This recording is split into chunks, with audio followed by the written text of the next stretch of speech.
Esta hora Quito tiene 7 grados centígrados, llega la siguiente hora de transmisión y con ella la edición de la mañana del noticiero El Comercio TV a nuestras pantallas. ¿Qué tal, Robert? Amigos televidentes, buenos días. Gracias por acompañarnos en una nueva jornada informativa. Tenemos importantes noticias para ustedes. Diario El Comercio ha llegado ya, edición impresa que circula en todo el país. Hay títulos importantes, Aloac Santo Domingo, la vía sin recursos para mejorar. La denuncia de Yori se encamina al archivo y el saneamiento del 76% tiene la cárcel de la masacre. Hablamos de la cárcel de Santo Domingo. Estos son los títulos más importantes que tiene Diario El Comercio en su edición impresa que está ya en todo el país. Arrancamos de inmediato con las noticias. La fiscal general del Estado solicita a la Asamblea Nacional que no haga uso de la justicia penal para intereses políticos. Esto tras la demanda de Guadalupe Yori, que puso contra 93 asambleístas. Veamos. La fiscal general del Estado, Diana Salazar, cuestiona que en un primer momento la presidenta de la Asamblea Nacional, Guadalupe Yori, denunciara a 93 legisladores y luego enviara un nuevo listado con 81 nombres. Se pretende utilizar a la justicia penal como un instrumento de presión política, porque no tiene sentido que en un momento se denuncien a 93 personas, después se denuncien a 81 asambleístas. Además, recalcó lo siguiente: que los denunciantes tampoco están exentos de responsabilidades y serán los jueces quienes determinen si se ha actuado con malicia y temeridad. Durante su comparecencia en la Comisión de Participación Ciudadana, la fiscal explicó a los asambleístas que la ley la obliga a iniciar el proceso de investigación previa y que no se aplica el principio de oportunidad porque no se ha asumido ningún delito. Fase procesal es precisamente para que nos lleve a descubrir qué pasó. La labor que hace la Fiscalía es la correcta. Ella tiene que investigar. Nosotros no estamos imputados de ningún delito. Simplemente estamos en una etapa preprocesal. Pero hay detalles que la fiscal emitió sobre la denuncia que presentó Guadalupe Yori. Que la denunciante hasta el momento no ha reconocido firma y rúbrica y tampoco ha comparecido a rendir su versión. Que la señora reconozca la firma y la rúbrica de su denuncia, porque ahí avalaría que ella está segura de lo que está realizando. Diana Salazar recalcó que la Fiscalía no está interfiriendo en otras funciones del Estado y responsabilizó a Yori por todo este proceso que ahora 93 asambleístas afrontan. Y es ella quien ha activado al sistema penal. La comparecencia de la fiscal no pudo concluir por enfrentamientos verbales que se desataron entre asambleístas del correísmo y el oficialismo. Mientras yo estoy hablando, usted guarda silencio. Informó Valeria Navarro. Terrible, realmente. Las realizaciones entre Ecuador e Israel pues se fortalecen tras la reunión mantenida este día miércoles entre los mandatarios de estas naciones. Durante este encuentro se acordó consolidar los vínculos de seguridad, innovación y también de comercio. El presidente israelí Isaac Herzog calificó la visita del primer mandatario ecuatoriano como histórica. Además, indicó que es una etapa adicional en el fortalecimiento de las relaciones entre los dos países. Estamos al frente en muchos ámbitos: la tecnología, la agricultura, las ciencias, la energía, la investigación y desarrollo, la salud, y nos complacerá realmente cooperar con su país. La cita se llevó a cabo en Jerusalén, en la residencia de los presidentes de Israel. Desde ese lugar, el mandatario Guillermo Lasso expresó su deseo de fortalecer las relaciones con socios estratégicos como lo es Israel.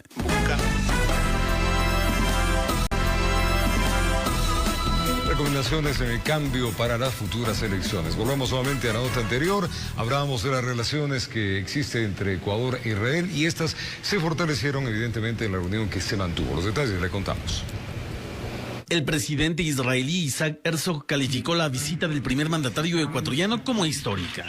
Además, indicó que es una etapa adicional en el fortalecimiento de las relaciones entre los dos países. Estamos al frente en muchos ámbitos: la tecnología, la agricultura, las ciencias, la energía, la investigación y desarrollo, la salud, y nos complacerá realmente cooperar con su país. La cita se llevó a cabo en Jerusalén, en la residencia de los presidentes de Israel. Desde ese lugar, el mandatario Guillermo Lasso expresó su deseo de fortalecer las relaciones con socios estratégicos como lo es Israel. Buscamos con Israel iniciar un proceso de negociación de un tratado de libre comercio. En tal razón se dejó por sentado un acuerdo de entendimiento. Este es un acuerdo que básicamente inicia el proceso para llegar hacia un acuerdo comercial. Vamos a trabajar en materias relacionadas con acceso a mercados, temas fitosanitarios e iniciar un proceso de un acuerdo, un TLC, entre Ecuador e Israel. Otro de los objetivos prioritarios de los que viene gestionando el gobierno en territorio israelí es la cooperación en seguridad. Informó Javier Rosero. Y la empresa privada aporta con recursos económicos para la remodelación de la capitanía del puerto de Pozorja, la construcción de un muelle y una estación de guardacostas, así como soluciones habitacionales para la vigilancia marítima. La causa común es fortalecer las acciones de control marítimo en Pozorja. DP World y la Armada Nacional firman un convenio para intervenir la capitanía del puerto. Y se trata de una remodelación integral y equipamiento de las instalaciones de la Capitanía Mayor del puerto de Pozorja. Fase que esperamos culmine en el último trimestre de este año. En la segunda y tercera fase contemplan la construcción de un muelle, una estación de guardacostas y soluciones habitacionales para la vigilancia. De operaciones de manera más eficiente, con la presencia permanente en el área de operaciones y una mayor disuasión para enfrentar con eficiencia a las amenazas. Hoy DP World Pozorja ratifica su compromiso con el Ecuador al confirmar una inversión de $2.3 millones. No solo por los piratas, también por los bloques que suelen volar sobre el agua. A veces parecería que la provisión de Colombia para que salga la droga desde el Ecuador a Europa o Estados Unidos se mantiene. Hay que entender que en los últimos años ha habido un crecimiento exponencial de la fabricación y producción de droga en Colombia por la tecnificación y por las habilidades que tienen para tener 3, 4, 5 o más cosechas al año. Y esa justamente es la gran amenaza que se está dando y por la que nosotros tenemos que actuar y definir todas nuestras estrategias, medios, recursos y voluntad. Por la seguridad de todos. Con cámara de Javier García, informó Jorge Escobar. Es para contarles que hasta este próximo mes se espera que lleguen al país $1.000 millones como parte del acuerdo con el Fondo Monetario Internacional. Parte de los recursos podría estar destinado al sector social. El régimen alista sus arcas para en junio recibir un nuevo desembolso del Fondo Monetario Internacional FMI, una vez que de forma conjunta se realizarán la cuarta y quinta revisión como parte del programa vigente. Eso significa que una vez que este acuerdo a nivel técnico vaya en las próximas semanas al directorio del Fondo Monetario y reciba la aprobación formal ya del directorio del Fondo Monetario, el país recibirá en el transcurso del mes de junio no 700, que era lo previsto con la cuarta revisión, sino $1.000 millones que corresponden a las dos revisiones conjuntas, la cuarta y la quinta. Y eso no es todo. Faltan 700 millones más hasta fin de año para completar el total acordado con el FMI de 6.500 millones. Todos estos recursos son recursos que ayudan a fortalecer el financiamiento del presupuesto general del Estado, a tener más recursos para programas sociales, para inversión, para recuperación económica. El gobierno nacional para el año tiene previsto como parte de financiamiento del exterior $4.422 millones, del Fondo Monetario Internacional 1.700, Banco Mundial 1.564, Banco Interamericano de Desarrollo BID 437, Banco de Desarrollo de América Latina CAF 421 millones y otros 300. De estos quedarían por desembolsar 3.500 que incluirían los 1.000 del fondo y los otros de otros multilaterales. También desde el Banco Central del Ecuador se mostró satisfacción por el mejoramiento económico en la Reserva Internacional, que al momento marca 8.310 millones de dólares. Las reservas internacionales se conforman principalmente por los depósitos que mantienen las instituciones financieras públicas y privadas. Las reservas internacionales mantienen un saldo alto cuando más recursos se quedan en el país, producto de una mayor confianza. Recordando que el Banco Central en dolarización no puede disponer de esos recursos para financiar al gobierno nacional, informó Héctor Romero. Y dentro de 2 meses, el Consejo Nacional Electoral podría convocar a elecciones a los colegios electorales para designar a los nuevos miembros del Consejo Directivo del Instituto Ecuatoriano de Seguridad Social, IES. Esto tras acuerdos entre el régimen y sindicalistas. A casi un mes que el directorio del Instituto Ecuatoriano de Seguridad Social IES y el Frente Unitario de Trabajadores FUT se instalaron en mesas de diálogo, los primeros frutos empiezan a cosechar. Sobre la base de un trabajo respetuoso, directo. Lo que permitió concluir en el pedido al Consejo Nacional Electoral CNE para que se pueda convocar a los colegios electorales a elecciones y se pueda elegir a los representantes de afiliados, asegurados y empleadores ante el directorio del IES. Para un periodo máximo de 4 años. Las actuales vocalías están ya prorrogadas más de 10 años y eso no es posible porque nosotros hemos manifestado que los afiliados no tenemos vocal representante. Esperan que el CNE aplaste el acelerador a fondo por la premura que tendrían de contar con nuevas autoridades. Los plazos son los que ellos determinen en función de los procesos que tienen que hacer. Creemos que esto se llevará en un plazo de 2 a 3 meses, que sería algo acorde a lo que estaríamos esperando.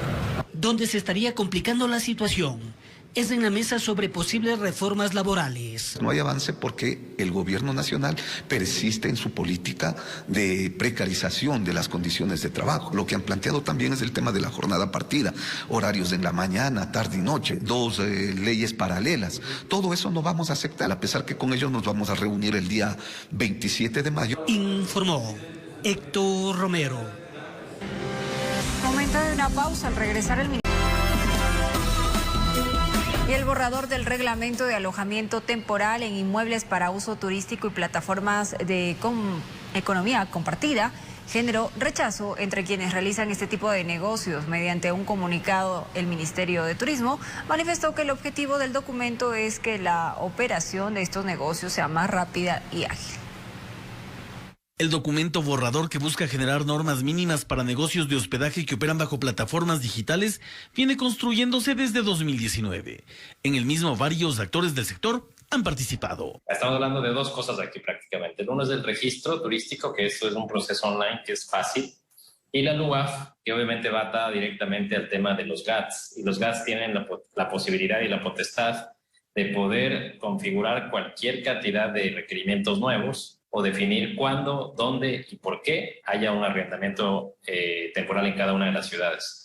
Esto prácticamente nos dejaría a negociar con 221 municipios en todo el país. Precisamente sobre este tema, el ministro de Turismo, Neil Dolsen, indicó que el reglamento para el arrendamiento de inmuebles para uso turístico se encuentra en construcción, siendo así que los diferentes involucrados pueden enviar sus aportes para incorporarlos de ser el caso en el documento.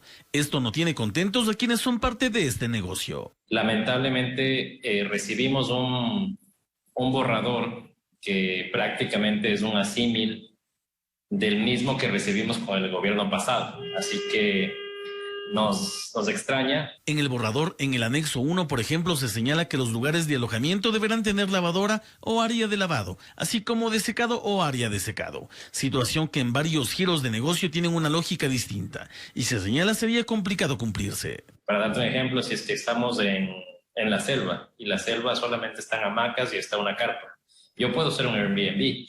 De hecho, Ecuador se le conoce por sus encantos naturales, no se le conoce por tener los mejores hoteles del mundo.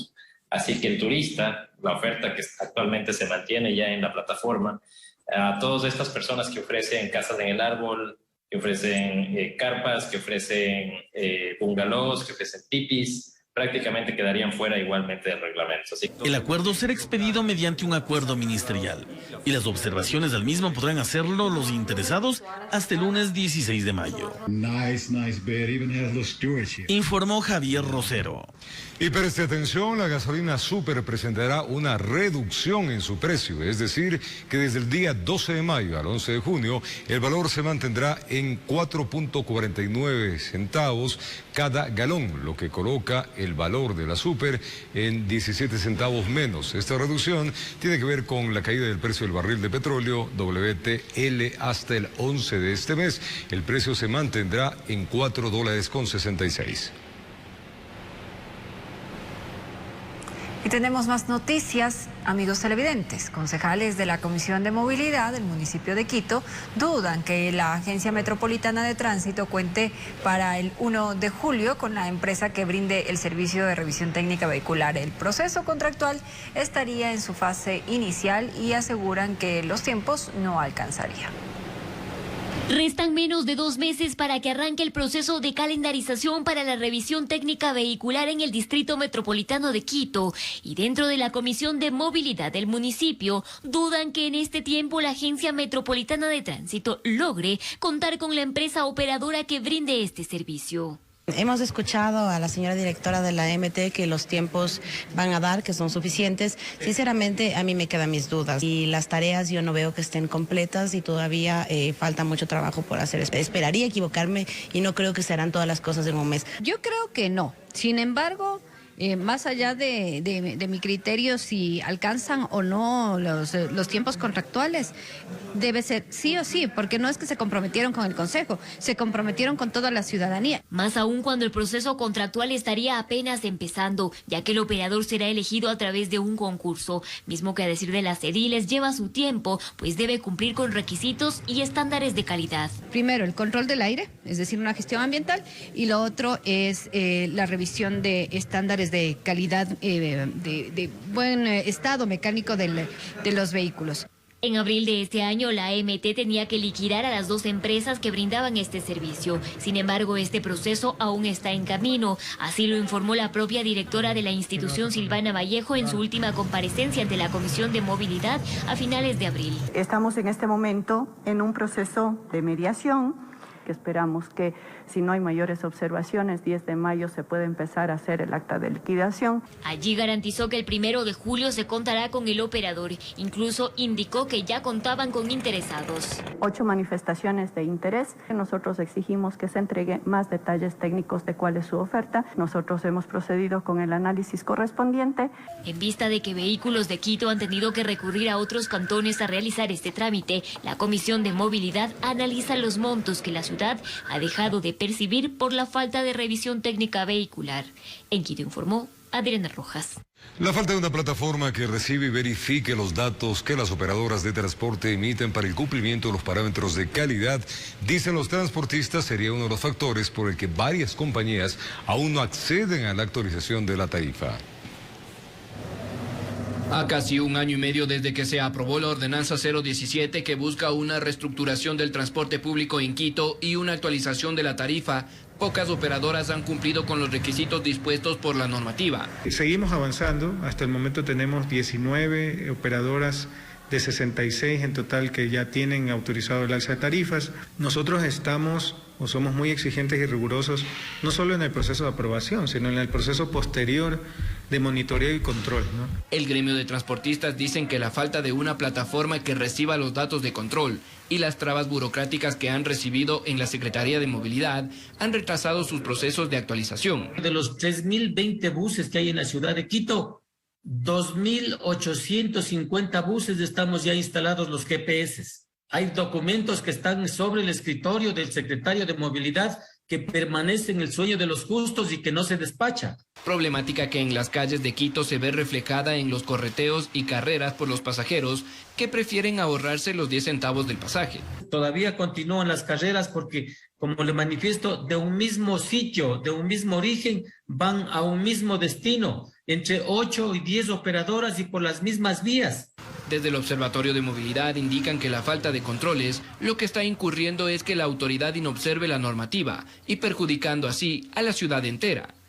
La municipalidad hoy le está dando la espalda a los intereses de la ciudadanía al no controlar que efectivamente el servicio de transporte público se ajusta a lo que nos ofrecieron para aumentar el 40% de la tarifa del transporte. A lo que Pozo responde que sí se estaría desarrollando los controles de manera aleatoria, así como también en los próximos días se tiene previsto subir la licitación pública para contratar una nueva plataforma. Nosotros extraemos la información de ellos y podemos chequear y revisar en tiempo real el cumplimiento de los diferentes parámetros e indicadores respecto a la parte tecnológica. Este mecanismo es temporal porque nosotros ya lanzamos a concurso el tema de la plataforma y estamos ya llevando este proceso para tener en un par de meses más ya la plataforma como debe de ser, con el proceso de contratación vigente y permitido y obviamente con la capacidad técnica que se necesita. Según las autoridades, se espera que más del 50% de operadoras ya obtengan la actualización de la tarifa y con ello poco a poco se vaya mejorando la calidad del transporte público en la capital. Informó Mauricio Sánchez.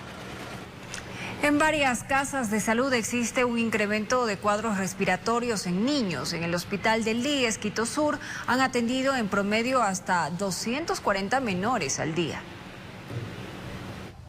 Esta madre de familia llegó con sus pequeños al centro de salud de Chimbacalle. Ambos presentan cuadros respiratorios. Sospechan que hubo un contagio en la escuela. Yo también ahí le pregunté si no estaba alguien ahí. Me dijo que sí estaban otros niños también con tos, porque dice que hasta la profesora también ya empezó. Por eso llevó al más grande a que lo atienda la pediatra. Desde ahí me dijo que tenía obstrucción bronquial, me dijo. Desde la Casa de Salud dicen que en abril en emergencia hubo 1.442 atenciones, tanto en niños como adultos. Y de estos hemos tenido infecciones respiratorias altas 188, que representa el 13% de las atenciones. En el Hospital Carlos Andrade Marín encontramos a otras madres de familia también con sus pequeños que en los últimos días han presentado sintomatología respiratoria y han tenido complicaciones. Sí, recién salió, estuvo 15 días internado y 4 días en UCI. Sí, entró como un cuadro respiratorio, descubrieron neumonía por otros virus, rinovirus y enterovirus. La pediatra del hospital explica que hay un rebrote de 3 virus y otros factores que influyen. Hay el cambio climático, hay la exacerbación de la presencia del virus y damos el medio propicio en las escuelas a través de la congregación de los niños en un área cerrada y aún más con un niño pequeño que no se acostumbra a la mascarilla, que no quiere ponérsela o que por juego se la retira. El niño de al lado le tose y se disemina la infección. Pero no fue lo único. Quisimos comparar cifras. Entonces acudimos al hospital del IES Quito Sur. Aquí la cifra de enfermos pediátricos con síntomas respiratorios sí ha tenido un incremento. Estaba el promedio entre 160 hasta 180 y actualmente tenemos un incremento de 180 hasta el día que más hemos tenido ha sido 240 por día. Si bien es cierto, estas gripes y tos están relacionadas al clima. Sin embargo, el 80% corresponden a infecciones de tipo respiratorio no asociadas a COVID. Y de ellos un porcentaje, el 10%, pues son hospitalizados por neumonías. Se pide no automedicar a los menores y llevarlos a una casa de salud para descartar cualquier novedad. Informó Marilyn Jaramillo. Varios pacientes con enfermedades catastróficas y raras realizaron un plantón en los exteriores del Hospital Carlos Andrade Marín para exigir la entrega de medicamentos pese a la decisión de un juez de aceptar la acción de protección para el abastecimiento de fármacos de forma inmediata. ¡Queremos medicinas! Los pacientes llegaron hasta la consulta externa del Hospital Carlos Andrade Marín. En el grupo habían personas de todas las edades. Ni el dolor de sus padecimientos fue un limitante. Graciela tiene 62 años y padece agromegalia, una enfermedad que incide en la hormona de crecimiento y que produce deformaciones en varias partes del cuerpo. Ella necesita una medicación semestral muy costosa. Tenemos que aplicarnos una ampolleta cada mes y medio para que nos sostenga el tumor, no nos crezca que tenemos en el cerebro. ¿Y cuánto cuesta eso? Esa ampolleta vale 1.800 según lo que dicen, no podemos comprar. Los pacientes reclaman la entrega inmediata de medicamentos. Enfatizan que en el mes de abril fue aprobado por un juez su acción de protección que dictaba el suministro inmediato de fármacos. Estamos acá para exigir el cumplimiento de la sentencia y en el caso del incumplimiento que las autoridades pertinentes tomen cartas en el asunto para la destitución de aquellos funcionarios que no cumplen con una planificación adecuada. Luego de algunas horas de protesta, un grupo de pacientes fue recibido. Allí las autoridades del HCAM presentaron hasta el momento los porcentajes de abastecimiento de medicamentos e insumos. De 629 medicamentos que nosotros tenemos que tener en stock, al momento tenemos 337 medicamentos. Más o menos tenemos 949 dispositivos de 2.224 que deberíamos tener al momento. Los médicos señalaron que los procesos de compra están en marcha. Hay que tener en cuenta que los procesos de compra no salen rápido. Los procesos de compra, de acuerdo a la normativa del CERCOP, generalmente están durando entre 60 y 75 días. La concentración agrupó al menos a 8 organizaciones y federaciones de pacientes con enfermedades catastróficas y raras. Ellos representan a cerca de 2.000 personas. Informó Sofía Vintimilla. Es momento de ir a una pausa. Gracias por continuar en nuestra sintonía, amigos televidentes. Un nuevo incidente se presentó este miércoles en el centro carcelario Bellavista de Santo Domingo de los Áchilas. El Servicio de Atención a Privados de la Libertad, SNAI, indicó que se activaron los protocolos de seguridad ante alerta de un posible amotinamiento.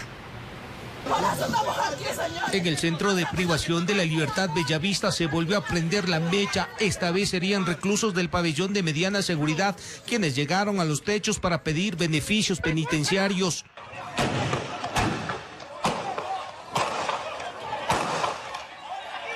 En videos que circulan en redes, los reos al parecer buscaban protagonizar un nuevo amotinamiento. Auxilio, queremos solo traslados, no queremos que nos ingresen porque nos van a matar. Eso es lo que queríamos. La alerta obligó a la movilización de policías y militares, quienes hicieron uso de gas lacrimógeno para controlar a los presos que desde los techos buscaban concretar un nuevo motín carcelario. ¿Cómo salimos, Pepito? Tú abres Golfo 1 y nos siguen, nos cogen ahí. Ahorita no hay cómo hacer. Ahorita no puedes abrir Golfo 1. Familiares que se apostaron en los exteriores indicaron de explosiones al interior de la cárcel. Ya por Dios que nos echen la mano. Y esto no es de ahora, esto ya viene un mes atrás que ya estaba planificado esto y va a venir más, según contaron. En su cuenta Twitter, el SNAI señaló que Policía y Fuerzas Armadas evitaron un amotinamiento, que realizaron operativos para precautelar el orden y la seguridad. En esa cárcel el pasado lunes, un enfrentamiento entre bandas delictivas dejó 44 asesinados, una docena de heridos y más de 200 presos fugados. En horas de la mañana se dio una alerta, por lo cual todo el personal de Fuerzas Armadas, Policía Nacional, se desplegó hacia el CRS Bellavista para primero tomar el control de cada uno de los pabellones. La entidad también confirmó que cumpliendo con los protocolos establecidos para precautelar la vida, el orden y seguridad, se realizó el traslado de 76 privados de la libertad. Se han activado todos los procesos para mantener el control del centro como tal y de igual manera se dio el traslado de algunos PPLs hacia otro centro de detención. Ante los hechos, en un comunicado el Pleno de la Corte Provincial de Justicia de Santo Domingo de los Áchilas exhortó al SNAI para que cumpla con su obligación de proteger la vida y la integridad física de las personas privadas de la libertad y solicitó al gobernador de la provincia a activar de manera urgente el denominado Comité de Crisis. En Quito informó Iván Casamen. Los representantes del Servicio Nacional Integral Penal aclararon que no se ha presentado un intento de fuga en la penitenciaría del Litoral, tal como lo establecieran miembros de las Fuerzas Armadas, quienes permanecen custodiando estos centros carcelarios en el Filtro 1 allá en Guayaquil.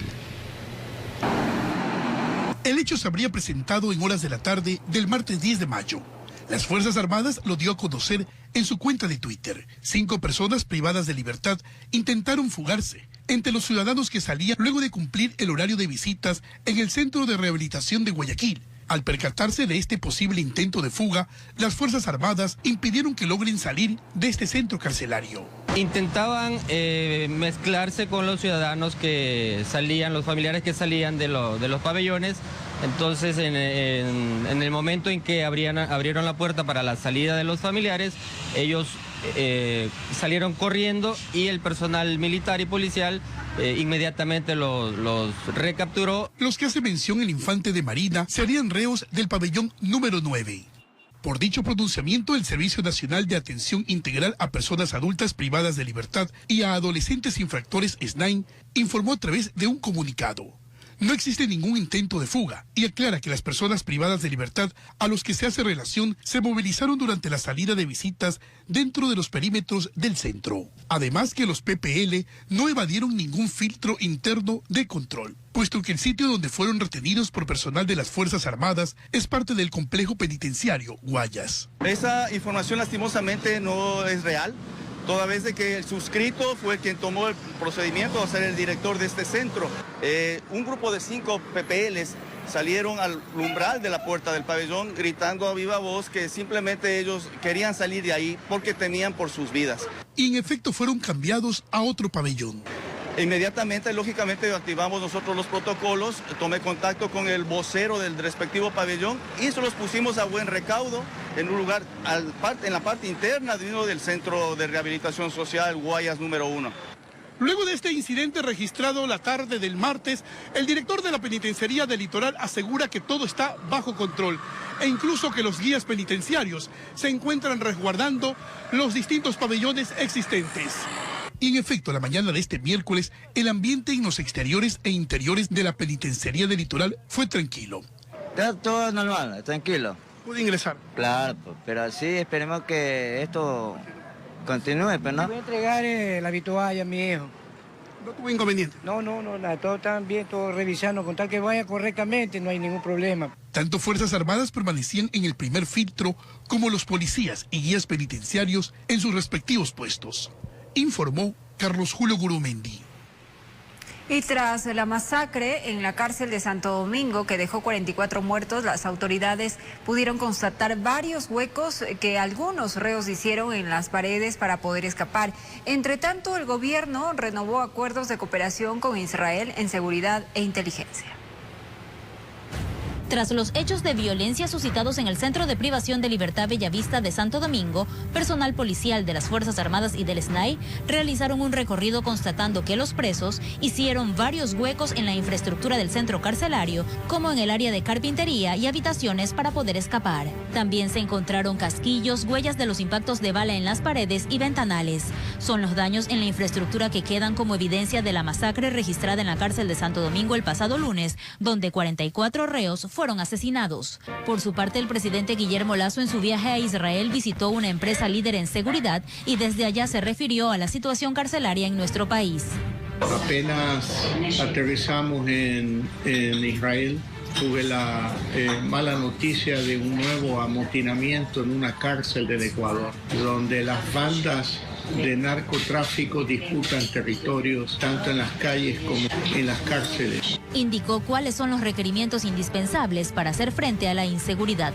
Estamos en busca de tecnología que nos permita enfrentar este nuevo enemigo, que es el narcotráfico. Queremos fortalecer el elemento de inteligencia, de información, para poder prever con anticipación hechos que eviten pérdidas de seres humanos. Israel dispone de la tecnología más avanzada del mundo. Es fundamental integrar al sistema de seguridad del Estado ecuatoriano. No se puede diferenciar entre defensa y seguridad ciudadana. Hay que integrar a los componentes del sistema. Todos los temas relacionados a ciberseguridad, pero sobre todo infraestructura aérea, marítima, radares, aviones no tripulados que son precisamente para poder tener un sistema de defensa del Ecuador, por ejemplo, en el tema carcelario. Y que van a actualizar los convenios de cooperación con el gobierno de Israel en materia de seguridad e inteligencia, informó Roselena Vasconés. Y la policía detuvo en el Cantón Mejía a Jefferson Emes, presunto sospechoso en la muerte de Miguel Ángel Nazareno, alias Don Nasa, quien era figura principal de la captadora de dinero Big Money. La Fiscalía General del Estado emitió la orden dentro de la investigación en curso. En Galápagos una embarcación se incendió. En total 25 personas tuvieron que ser evacuadas en medio de las llamas. Te contamos. En imágenes quedó registrado como un barco que se ubicaba cerca de la isla Santiago en Galápagos se quemaba. En definitiva, la alerta fue recibida a la 1:30 de la mañana de este miércoles, teniendo como desenlace la incineración total de la nave a las 7 horas del mismo día. Según se ha confirmado, al interior de la nave se encontraban 25 personas, 15 pasajeros y 10 tripulantes. Los mismos fueron evacuados del sitio ayudados por el barco Exploration. Una vez rescatadas las personas, fueron trasladadas a Puerto Ayora para ser valoradas por médicos de la zona. La Capitanía de Seymour ha activado su plan de contingencia ante posibles derrames de hidrocarburos y el Servicio Hidrográfico Oceanográfico Insular de la Armada procederá a colocar la señalización de peligro a la navegación en el lugar del hundimiento. Informó Javier Rosero. Y en el sector de Lichimbía, cerca de $800.000 falsos fueron abandonados en una funda negra. El papel moneda fue encontrado en un jardín público. Esta vez el chat comunitario advirtió a los uniformados del circuito Ichimbía, centro de Quito, que desde una motocicleta con 2 ocupantes, quien viajaba de copiloto, lanzó una funda negra que cayó en una jardinera pública. Por temor, los testigos esperaron la llegada de los policías. Como ahora el peligro vive con los vecinos, prefirieron evitar riesgos. Imagínese el daño que hubiera ocasionado, ¿no es cierto?, al entrar en circulación todo este dinero. Entonces así debemos trabajar con las autoridades, municipio, policía y comunidad. Cuando los uniformados se acercaron, la funda estaba entre las plantas. Con los cuidados del caso procedieron a verificar qué contenía. En un inicio parecía que estaba llena de papeles. Finalmente terminaron por abrirla y confirmaron que guardaba fajos de billetes en nominación de $100.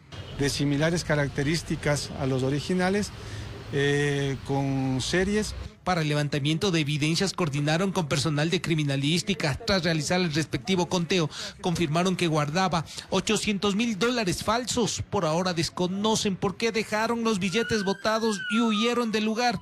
Supuestamente se percataron que había operativos cerca. Al parecer, ellos al percatarse de estos operativos, lanzaron esa funda para no ser encontrado con esta situación. Normalmente pues se lo utiliza para el famoso paquetazo, ¿no? Los billetes truchos no lograron ser introducidos en el mercado local. A tener mucho cuidado cuando le ofrecen negocios llamativos, intereses honorosos. Las estafas están a la orden del día. A la ciudadanía el poder engañar con ciertos préstamos, dando cierta cantidad de dinero, pero obviamente dinero falso. La advertencia está hecha, no sea uno más de la lista de los perjudicados o estafados por estos vivarachos. En Quito informó Iván Casamen. Y el retornar, vamos.